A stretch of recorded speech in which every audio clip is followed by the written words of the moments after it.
Thanks very much. Ministers, special guests, ladies and gentlemen, I'm delighted to be here to represent BT, and I know BT is an organisation, and we're delighted to continue our long-term partnership working with the Chamber. That's worked really well for us. I was remarking earlier on outside with a few people how quickly the last 12 months has gone, because it seems as if it was yesterday that we were in here, this room, listening to, I think it was Stephen Ferris, Wendy Hoefenhagel and Pat Jennings. And I know we're all really looking forward to hearing from Tony McCoy today. It'll be really, really interesting. But for me, one of the highlights of last year, and I just met Derek Baker there earlier on, and Derek, it was to meet one of my childhood heroes in Big Pat. And I had the opportunity at the end of the function when Derek waved over, same table, and said, "Peter, can you come and meet Pat Jennings?" And I thought, fantastic.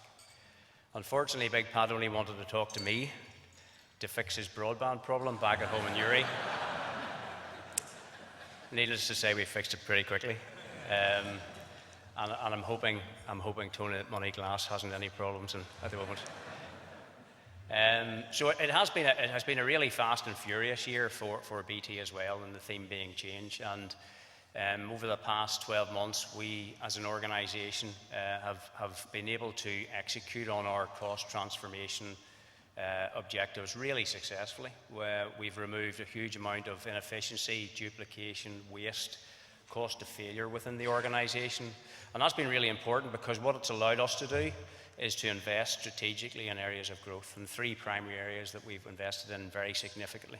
First one is super fast broadband and fibre, and Northern Ireland, I'm glad to say, continues to lead the way there, albeit the rest of the UK is definitely catching up.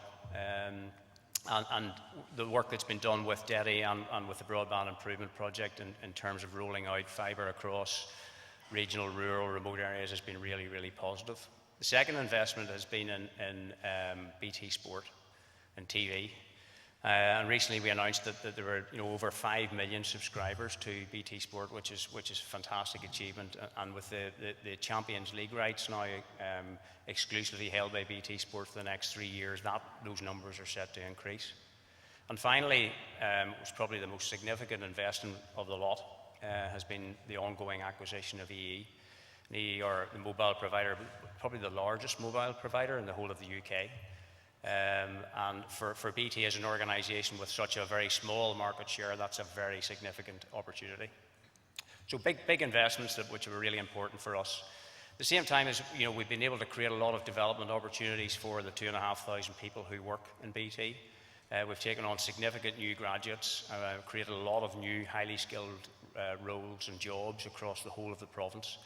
And we've done all that at the same time as being able to, for me, is one of the highlights, has been able to improve all of our independently reviewed customer satisfaction metrics. We are far from perfect as an organisation, as many of you will know, but we're really working hard at it, and we're putting the customer right at the first of everything that we do, which has been hugely important. So, in summary, I suppose you look at that and you say a very successful year, and it has been, but the job for myself and the BT team who are here, and also us as a wider organisation, is to be able to deliver that type of success year on year sustainably, and that's very, very challenging. Because if we think that the pace of change is going to slow down, we have another thing coming. I'm sure you'll agree, in the public sector and the private sector here in Northern Ireland, the pace of change is accelerating, if anything, and is absolutely relentless. So for us, I think to be successful moving forward, we have to really show really strong leadership. We have to be resilient. We have to be able to continue to focus on our costs and manage our cost base, as well as making sure the customer is at the core of everything we do. And finally, we have to have the vision to look forward. That vision to look forward, to be able to innovate and invest in the right areas that allows us as an organisation and as a country to be able to compete both locally and globally. So with that, I'll wish you all a very enjoyable lunch, and hopefully a very successful 12 months ahead for everybody here. I'll pass you back down. Thanks very much.